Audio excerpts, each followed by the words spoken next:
I'm a big fan of these joint scrimmages and joint practices in the NFL. I think we should get rid of the preseason. Guys get hurt.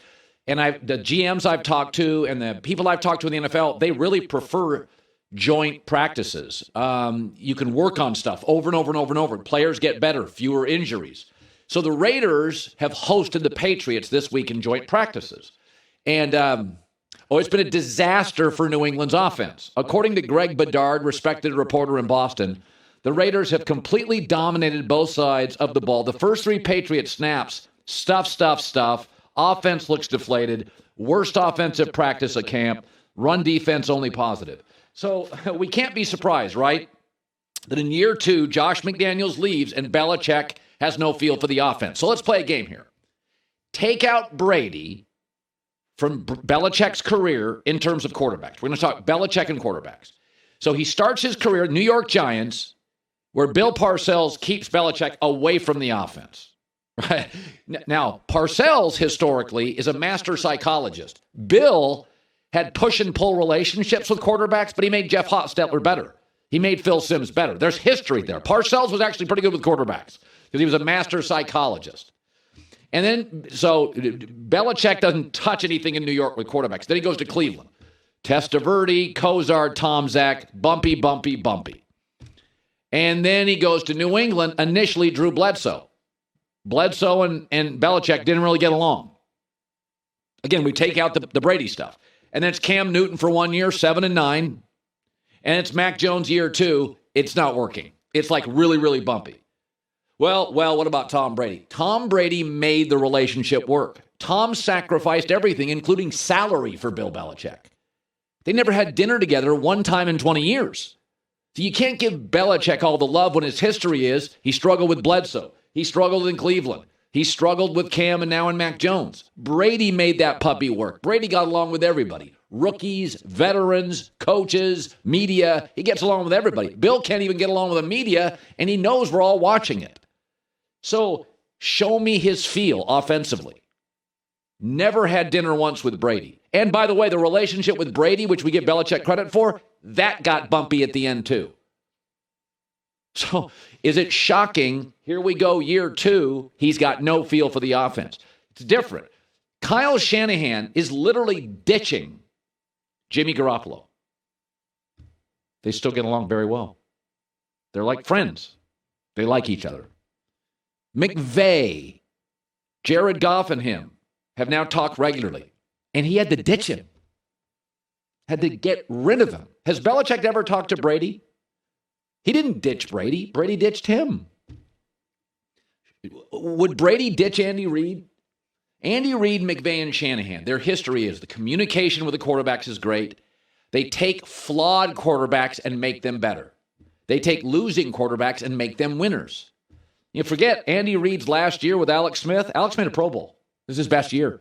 And Alex knew Andy was getting rid of him. Jimmy Garoppolo knew Garoppolo. Garoppolo knew Shanahan was getting rid of him. Actually, week 10 on last year, Garoppolo was great. So even when like Andy Reid's bailing on his quarterback and Shanahan's bailing on the quarterback, the communication is really strong and the quarterback is elevated. Look at this thing. You're going to give Mac Jones, with limitations, you're going to have a defensive coordinator call plays. So, it's like 20 years ago, if you said, listen, I'm not great with computers. I'm not great with them. People would have been sort of understanding. Like, all right, Bob's not good with computers. But even today, and I'm in my 50s, if I'm just like, I can't really work computers, you're out of touch.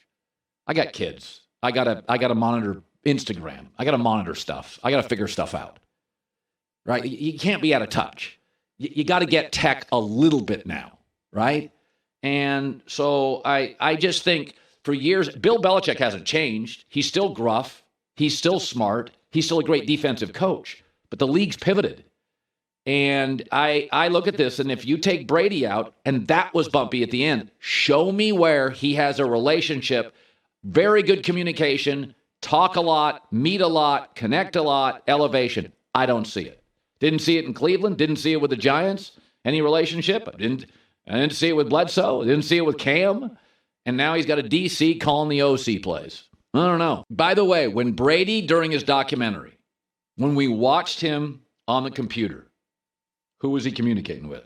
Josh McDaniels, not Belichick. He's calling McDaniels all summer, repeatedly. So you show me the relationship Belichick has ever been open, friendly, warm, elevating the quarterbacks, and that's what the league's becoming. Still smart, still great coach, still can evaluate talent on the defensive side and the O-line. Let me shift to this. So remember when Tyreek Hill left Patrick Mahomes and went to Miami? We started getting these comments. Oh, my God, it's the prettiest ball I've ever seen. Oh, my God, Tua is unbelievable. Oh, Tua is this and that. We're all kind of like, all right, whatever. Okay. I'm going to go with Mahomes over Tua. Oh, Sammy Watkins came out yesterday in an interview with a Packer reporter. Said, Mahomes is, he's fine. But Aaron, different level. Never seen anybody carry themselves like Aaron Rodgers. All right, well, let's see how Aaron carries himself in his last 11 playoff games. So let's go to the last 11 playoff games, Mahomes and Aaron Rodgers, because that's the only playoff games Mahomes has ever played in his career. Mahomes is 8-3, Aaron's 5-6. Mahomes is significantly more accurate, more touchdowns, fewer picks, 27 yards a game more passing, and a significantly better passer rating. It should be noted, Mahomes has multiple games. He's come from behind double digits. Aaron doesn't. And Mahomes' passer rating goes up in the fourth quarters in these 11 playoff games, and Aaron's doesn't. And it should be noted the AFC is tougher than the NFC. Certainly at the top. It should be noted that in these early playoff games for Mahomes, he was a kid. First 5 of them, he's a kid. He's learning how to play quarterback in the NFL. Okay, so of those 11 playoff games, it's fair to say 4 to 5, Patrick is learning on the job, and Aaron's in his prime. You tell me. Can we stop with the Patrick Mahomes shade here? Let's stop now. No GM in the league given the option of having either one's taking Aaron at this point. Now, Aaron's obviously older, but come on. Winning, accuracy, come from behind, yards per game. We watched Aaron at Lambeau against Jimmy Garoppolo, and Aaron wouldn't let go of the football.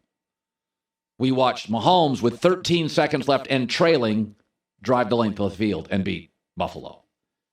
So this league is not, if you're saying he's not in Aaron's class at golf events, at practice, at summer retreats with psychedelic tea, come on now.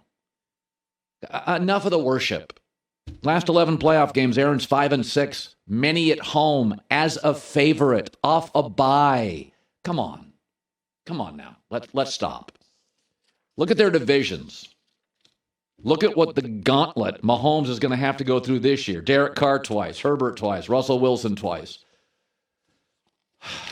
I mean, if I have to hear again, Tua's accuracy. Nobody's on Aaron's level.